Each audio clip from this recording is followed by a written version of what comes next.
Et voilà une très très belle image, regardez-moi ça. C'est des petits cabris, des petits chevreaux comme on les aime ici. Nous sommes dans une exploitation en Bourgogne du Sud, dont Pierre Lesorme est reçu par la famille Renon ici. Et voilà Mathieu et Benoît à mes côtés, on va en parler parce qu'on va on va décliner un petit peu la vie de cet élevage ici. D'abord nous expliquer que dans l'exploitation, il n'y a pas que les chèvres, il y a aussi de la vache à côté. Hein. Oui, donc on a 300. Bonjour à tous. Déjà, on a 330 chèvres en production, 85 vaches allaitantes, un atelier volaille, puis accessoirement une production de photovoltaïque. Eh ben dites donc, eh ben voilà, une belle exploitation ici. Alors on va d'abord découvrir ici la partie chèvre évidemment. Et là on est ravis parce que, regardez, tiens, regarde là-bas. Et c'est pas une belle image. Finalement, quand on est éleveur comme vous, c'est d'abord une relation aux animaux. Hein. Ah ben oui, puis la chèvre est un animal assez affectueux quand même, curieux, affectueux. Tiens, regardez, qui monte dessus carrément ici. 330 chèvres, on me l'a expliqué, c'est de la chamoisée alpine, c'est ça hein. Oui, alpine chamoisée. Voilà. Et là où on enregistre, hein, nous sommes le 25 janvier, on a déjà combien de naissances 270 mises bas, ouais. Voilà, eh ben, ça chôme pas. Regardez-moi ça, ils sont beaux. Magnifiques ces petits cabris ici. Température, et il fait bon ici, il fait combien 16 degrés. Il fait 16 degrés. Et ils sont les plus heureux du monde, ceux-ci. Alors, on explique tout de suite, Mathieu, qu'ils ne sont pas avec leur mère pour de bonnes raisons. Hein.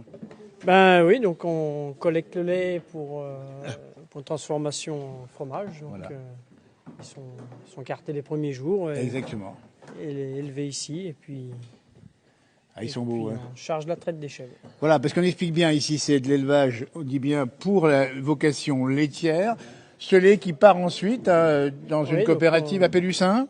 Voilà, il est collecté en coopérative, la coopérative Grial, propriétaire des marques Soignon. Et pavé d'affinois, pavé d'affinois, ça parle mieux. Ça, c'est du tout bon, en tout cas. Allez, on va en parler encore. On va aller découvrir maintenant les mamans. Voici les petits cabris, tout jeunes. Alors, soit en particulier, il faut expliquer, Mathieu et Benoît, qu'il faut avoir un œil vigilant, notamment au moment des naissances, surtout. Ben, les naissances sont très, très rapprochées, donc il faut être présent. Faut être présent toute la journée pour assister les naissances, vérifier que tout se passe bien, puis surtout pour pouvoir identifier les chevreaux après chaque mise bas. Et il faut expliquer que les chevaux, alors dès leur naissance, ça y est, ils sont fichés, ils sont badgés. C'est ça comment ça se passe Ben, donc on a une identification à l'oreille donc systématique à la naissance. Ça nous permet après nous de connaître affilier les chevreaux avec ses parents. Donc on sait d'où ils viennent, il y a une traçabilité importante, c'est ça hein Ben, notamment pour les chevrettes qu'on veut garder pour le Voilà, parce qu'il faut expliquer, alors, on va bien montrer sur les images ici, ceux qui ont un petit collier autour du cou, c'est une belle décoration, ça vous les gardez. Hein. Voilà, c'est toutes des chevrettes qui vont rester dans le troupeau pour renouveler le troupeau. Parce qu'il y a un cheptel à renouveler, on dit bien 330 chèvres ici au GAEC des Iguès à Dompierre-les-Ormes où nous sommes. On va voir, il y en a encore plein ici, regardez. Et... Alors là, on voit que c'est pour les nourrir, c'est ça là. Hein. Ça, c'est les plus jeunes, elles sont nées hier et avant-hier. Au tout début, on leur apprend à boire. Oui, parce qu'il faut qu'ils apprennent à boire. Un hein. seau multitétine comme ça. Regardez-moi ça. Et on dit bien 270 naissances à ce jour. C'est important d'expliquer que c'est le monde agricole, pas toujours évident. Il faut expliquer qu'il faut de la pédagogie pour expliquer à ceux qui nous regardent, que c'est important d'avoir aujourd'hui des spécialistes comme vous deux et d'autres qui font ce travail. Bah, l'agriculture est un métier assez varié. Chaque production a sa spécificité. C'est pour ça que tous les deux, on a fait le choix de se spécifier. Les deux frères ici, toi c'est plutôt la vache, c'est ça hein Plutôt vache, oui. Voilà. Plus spécialisé dans les chèvres, depuis son installation. Voilà, parce que la chèvre dans la région, il faut expliquer qu'il y a une tradition ici, la chèvre ici. Hein. Bah, il y a un noyau d'élevage de chèvres sur la région. Une tradition assez ancienne ici. Tiens, on va regarder un petit peu tout ça. On va aller voir maintenant les mamans. Alors, le boulot, bien évidemment, il faut l'expliquer encore une fois de plus, c'est que il faut les surveiller, on l'a dit. Il faut les naissances. Il y a l'après, parce que là, effectivement, ils sont tout jeunes. Quels sont les risques au niveau des maladies, au niveau des naissances, des difficultés des fois pour les faire naître? Non, ça peut arriver. Ouais, la naissance et puis après les premiers jours de vie, quoi. Puis après, ça se passe bien. Il peut y avoir des soucis de diarrhée, mais enfin, si le démarrage se passe bien, après. Donc c'est plusieurs métiers en un, c'est ça hein. C'est plusieurs métiers en un quand vous êtes agriculteur. Oui, c'est vétérinaire, c'est bien sûr. comptable. Et il y a le matériel aussi qu'on ne verra pas aujourd'hui, mais il y a du gros matériel. Le GAEC des Iguès à Dompierre-les-Ormes ici, franchement, c'est à découvrir ici. Même si on vend pas, ici, il n'y a pas de vente sur place. Hein. Non, donc le lait collecté par la coopérative est transformé en usine à Pélussin. Voilà, et on rappelle bien, manger du pavé d'affinois, c'est faire vivre le monde agricole également. Tiens, on va aller voir maintenant les mamans, on va saluer ces petites... Et comme ils sont bien ici, franchement, il y a un petit goût de bonheur. Et puis c'est vrai que l'agriculture, c'est, on l'a dit en début d'interview, c'est quand même cette relation énorme avec ces animaux. On a envie de les caresser aussi. Ah ben oui, ça leur fait, parler. C'est affectueux, on y passe notre temps, quoi. Voilà, bah, c'est une belle image. Tiens, on va aller voir dans le bâtiment juste à côté.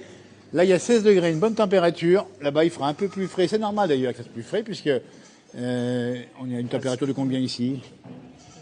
Dans le bâtiment, on est à 12-13 ici, peut-être non, 10? Oui, à peu près, ouais. Voilà, tiens, les mamans qui sont là. Et parmi les mamans, il y a certaines qui sont déjà, j'allais dire maman officiellement, puis d'autres qui sont à venir, c'est ça, hein? Voilà, c'est ça, ouais. Et voilà. Alors, faut expliquer et rappeler que là encore, il y a de la surveillance, puis il faut les nourrir également. Hein. Nourriture et puis la traite, quoi. Et puis la traite. Matin et soir. Alors, qui c'est qui s'y colle à la traite? Ah, plutôt moi, ouais. Alors, la traite est comment? C'est manuel ici? Non, on a une installation de traite. Elle est où l'installation?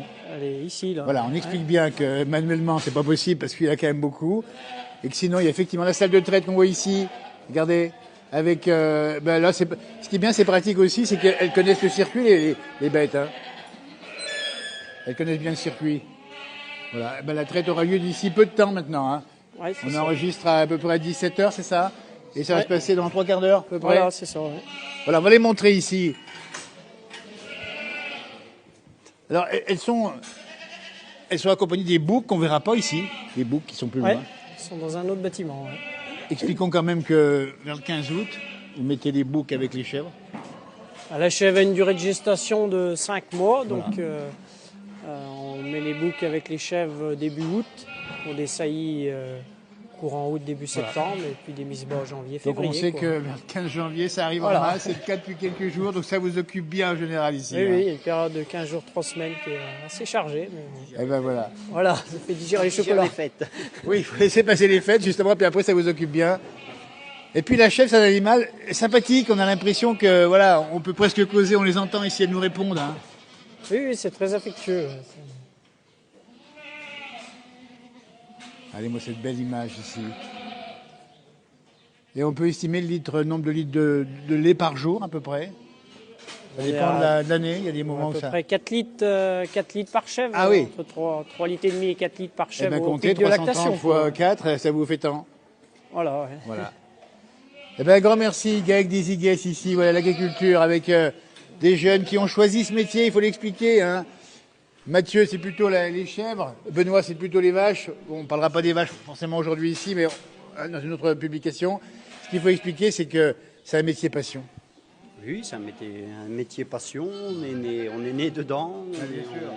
On y est tous les jours, toute l'année. Voilà. Et puis il y a le papa qui veille encore sur vous. Voilà, en train de travailler au bout. Jeune retraité. Voilà. Alors bien sûr, l'agriculture, c'est ça. C'est aussi du travail, on a compris, de la passion. Mais il y a aussi des investissements, parce qu'il faut expliquer qu'il y a des bâtiments, puis il faut expliquer aussi qu'il y a du matériel agricole et autres qu'il faut travailler. Et voilà. Pour le confort des animaux et le confort de l'éleveur. Oui, parce qu'il faut penser aussi à ça, parce que c'est des métiers où on y passe beaucoup de temps aussi, hein Mathieu? On y passe l'essentiel de notre temps. Voilà. Donc il faut... Mais quand au final on voit ce qu'on a effectivement, parce qu'il faut l'expliquer une fois de plus, la sécurité alimentaire, la qualité, hein, on a expliqué ici, il faut qu'on puisse faire des produits relativement peu chers mais de bonne qualité toujours. Hein. Ça a été notre choix de continuer la production type conventionnelle, parfois décriée, mais qui quand même bien souvent permet aux consommateurs d'avoir un produit de qualité et à un prix abordable. Quoi. Voilà, il faut le dire à nos... nos... plus vrai aujourd'hui, on le voit dans les habitudes de consommation. Les consommateurs se tournent quand même vers ce genre de produit avant tout. Quoi. Et puis il faut de la pédagogie, expliquer ce qu'est votre métier, parce qu'il y a souvent des choses qu'on ne comprend pas, qui sont parfois dites à tort sur le métier d'agriculteur, il faut le dire, Benoît Magneux. Oui, c'est vrai que pour l'agriculteur, c'est quand même de plus en plus dur à vivre, quoi, de se sentir souvent montré parfois du montré doigt. du doigt, et surtout à tort, parce que vous faites un métier d'engagement, de passion et de connaisseur. Et souvent, il y a des critiques faciles qui sont faites. Oui, l'agriculture française est à mes yeux une des agricultures les meilleures du monde quand même. Quoi. Absolument. Elle est reconnue pour ça, mais je pense que le consommateur n'en a pas conscience. Quoi. Ouais.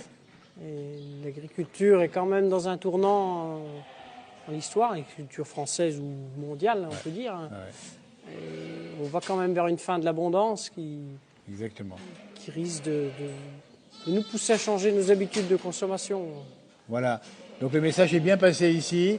Il faut que chacun respecte le métier des autres et puis que chacun fasse aussi, comprenne, consommer des bons produits, savoir d'où ils viennent effectivement et se tourner vers vous et faire confiance au monde agricole. Manger français. Et manger français, parce qu'il faut expliquer qu'on a vu récemment sur Capital un reportage où on arrivait du poulet pas cher ici, mais quel drôle de poulet quand même. Hein. Ben oui, un poulet qui arrive en France avec des conditions de production qui sont interdites chez nous, quoi, des molécules activateurs de croissance ou antibiotiques qui sont interdites chez nous. On arrive à le trouver à l'étal beaucoup trop souvent. Voilà, le message est là. Hein, écoutez, mangez français, mangez du bon, faites confiance à nos amis agriculteurs. La place du village, on est à vos côtés, on le sait depuis maintenant plusieurs années, pas mal de décennies. C'était la page agricole depuis la Saône-et-Loire, département qu'on aime bien, département de tradition, département de qualité de vie ici, il faut reconnaître. Hein. C'est tellement beau, on n'a pas le paysage ici à côté, mais c'est tellement sympathique. Et puis mangez du bon fromage, mangez du fromage de chèvre, mangez tout ce que vous voulez. Mais là encore, faites vivre nos agriculteurs, c'est ça hein. Oui, c'est ça. Me disait Benoît, manger français, quoi. Merci Mathieu. Merci Benoît. Merci. Manger français, merci, au revoir. À tout bientôt pour de nouvelles publications sur la page La Place du Village.